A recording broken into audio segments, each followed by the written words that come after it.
दुनिया का सबसे अनलकी आदमी या सबसे जिद्दी फिल्म मेकर राज कपूर। कई लोग कहते हैं राज कपूर दुनिया के सबसे बदकिस्मत इंसान थे, लेकिन अगर पूरी कहानी ध्यान से सुनो तो लगेगा ये बदकिस्मती नहीं, जुनून की कीमत थी।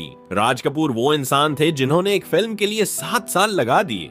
सिर्फ मेहनत नहीं, अपनी पूरी कमाई झोंक दी, यहाँ तक कि अपना घर भी बेच दिया। फिल्म थी मेरा नाम जोकर। 1963 में शूटिंग शुरू हुई और 1970 में जाकर पूरी हुई। इतने लंबे वक्त में बजट बेकाबू हो गया। उस जमाने में करीब 1 करोड़ रुपए लग गए, जो उस दौर में पागलपन माना जाता था। राज कपूर ने सब कुछ दांव पर लगा दिया, लेकिन जब फिल्म रिलीज हुई तो भारत में फ्लॉप हो गई। सोचिए, जिस फिल्म के लिए आपने अपना सब कुछ बेच दिया हो वही आपको डुबो दे। राज कपूर टूट गए, डिप्रेशन में चले गए। नुकसान कुछ तो रिकवर हो, इसी मजबूरी में उन्होंने जल्दबाजी में सिर्फ 15 लाख रुपए में फिल्म के राइट्स रूस को बेच दिए। अब कहानी यहीं खत्म नहीं होती, यहीं से किस्मत का सबसे क्रूर मजाक शुरू होता है। जब मेरा नाम जोकर रूस में रिलीज हुई तो वहां लोगों ने इसे सिर पर बिठा लिया।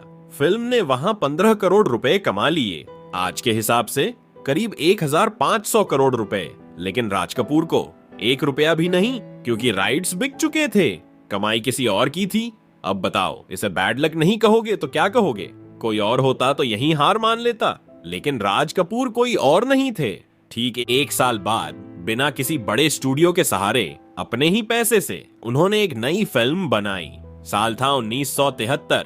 फिल्म का नाम था बॉबी, और फिर इतिहास पलट गया। बॉबी ने उस दौर में करीब 19 करोड़ रुपए कमा लिए। आज के हिसाब से ये रकम बैठती है करीब 800 से 900 करोड़ रुपए।